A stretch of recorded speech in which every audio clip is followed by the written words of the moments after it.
Hey, what up, Naomi? I thought I might talk a little bit about bikes, but first I wanted to talk to you about your invitation thing that happens, and that used to happen a lot when I was younger. And it gets crazy in your 20s because everyone's going to parties. Your circle of friends might really explode to where like 30, 40 people like pretty well, and everyone's like, let's meet at so and so's house for potlucks, meet at so and so's house for drinks. Invitations are shooting everywhere, and then so you start meeting these people that seem to accept invitations, but there's this kind of bizarrity, like, oh, I need to just check with my mom first before I go, and you're like, what? Like, because that's not true actually. Then why do you say that? Because you want those things to be open to you. You want all these options, and but you want to show up at the one you want to show up, or I don't want to have to go if I don't feel like I don't want to go, and you want an out, and also you don't want to discourage any future invitations, and they'll get more polished, because the whole thing of like, I might have to take a work conference call, like automatically that makes you sound like, oh, that's pretty cool. They call you on your day off, like, yeah, but it should only take me like 30 minutes to solve all their problems. So, but if it runs late, I won't be able to make it. So have a great time. I'll try to meet you if I can. But sometimes invitations don't mean to other people their value of an invitation isn't like, should I go to this party or should I go to this movie or not? The value is, if I want 10 people to invite me to parties. Like the value is aside from the event. The invitation to them is what they like, and they're like an invitation junkie. So they want to be open to that. They want tons of people to ask them to go places, and they want to say yes to everything. There's also that weird thing that combined with that some people like to offer things that they have no intention of ever doing. You're never going to get that painting, or they're never going to take you to their uncle's cabin in the mountains or anything like that. They're like, hey, yeah, I should take you deep sea fishing, man. It's a blast. It just feels really good to offer, just like it feels really good to be invited to a ton of things. It has nothing to do with the fact that they're never going to take you deep sea fishing, and that person is rarely ever going to meet you for a movie. Here's another fun thing that happens at parties. You want to get invited to as many parties as possible. You say yes to all of them. You go to the first one. You kind of check it out, like, oh, I don't know, like, this is pretty fun. Let's go check out that other one. Hey, we're just gonna go get beer. Hey, great, sweet. Here, let me give you money. Can you pick up some? Like, oh no, don't give me money. I'll just pick it up and you pay me when I come back.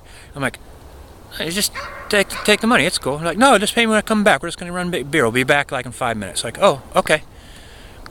They don't come back. They do come back if after going to those other parties, it turned out yours was the one that was rocking, and then they come back and they don't bring beer. Oh. Insert stupid reason here, but that was when I started realizing it's like they're not going to get beer. They just want like their options open. They want to go to a bunch of different parties, and they don't want to say your party. I'm not sure your party is going to be the best one. So we're not leaving because they want the option to come back, as if it was nothing. Well, we didn't get beer. Like we had to go here, and like I went to the bank, and the machine wouldn't. Some BS reason. You still have beer though, right? Not for you.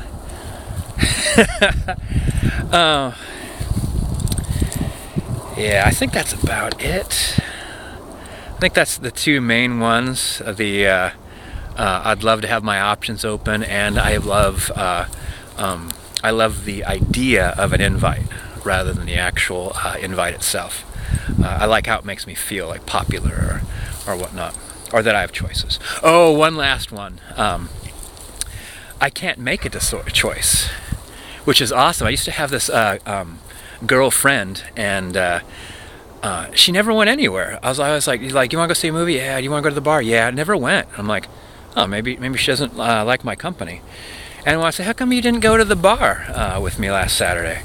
Like, oh, so-and-so came at the last minute and needed this, and it kept happening. So-and-so came at the last minute. I'm like, huh. And so what I started doing is right before I go to the bar, I'd stop by her house, knocking, and like I'd buzz up and say, "Hey, I'm heading down to the Barley Swill. You want to meet me down there if you like?" "No, I'll be right down." It worked like a charm. We became like the best of best friends. She went everywhere I went because I came at the last moment. It didn't involve any planning. She didn't have to like do that whole like should I go, shouldn't I go stress thing. And then tons of times while we were out doing stuff, someone would walk up and say, Tyler, you were supposed to help me do cooking this afternoon. Tyler, you were supposed to show up at soccer practice. Oh, well, Earl came by at the last minute. So suddenly I was the last minute thing. Uh-oh, I'm being menaced. Look at that beautiful dog. It's okay, bud. All right, so biking. So I've covered that. There's more to say, but I have to go do something later, and I'll come back and finish this video. If I can.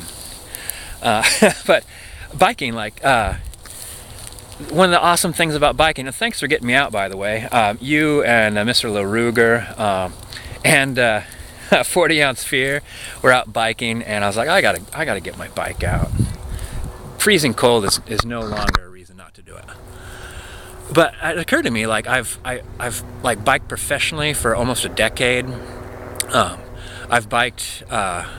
I've done bike vacations of like 4 months and 3 months lengths of time. I've biked in tons of different countries, and I never talk about biking. And so I wanted to talk about like this bike. This bike is one of the nicest I've ever owned, and not because it's cost a lot of money or it has disc brakes or anything like that, but the geometry fits my body really, really well. And there's all these rules of thumb on how your body should fit a bike, and I've done a lot of. I actually became a pretty decent downhill bicyclist, and also off-road, long distance, fast bicyclist. I picked up a lot of really good skills, and I had some great teachers.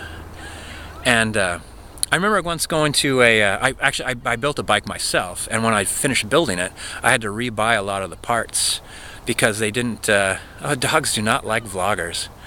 I had to replace a lot of the parts because I'm like, this bike's just not working for me. And so like you know, the stems and the neck and things like that, cutting the handlebars, replacing the handlebars. I kept doing it until finally I'm like, this is it, this feels good.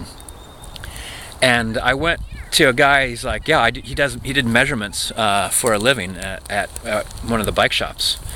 And he's like, well, let me measure you and I'll tell you what the perfect bike is for you. And he's like, and he started doing measurements, and he's like, so it needs to be this, and immediately it was things that I'd already changed. And I think those measurements are for if you're just riding along on a flat surface through town, this is how your bike should fit you.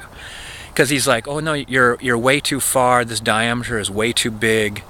And I'm like, well, sometimes as you're coming downhill, you're going to do like a down uphill. Sometimes at the bottom of that hill, water cuts. That's where water cuts through. So it'll come down, and then dip out, and then go up. So it's like a double down.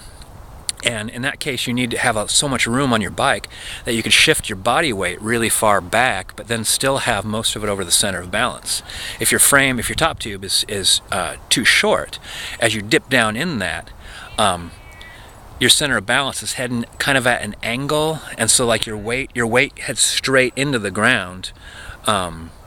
Whether if your top tube's longer, you could shift with that center of balance. Not all dogs are afraid of vloggers. So it was like, it was like the perfect bike size for me was trial and error. And this one, I hit it right off. Well, actually, I rode a bunch of different bikes, and as I rode this off the shop floor, I'm like, oh yeah, this is it. This is it exactly. I kind of remember how that bike used to feel. So this time I didn't have to replace a bunch of parts. But all right, well, I'm getting surrounded by dogs.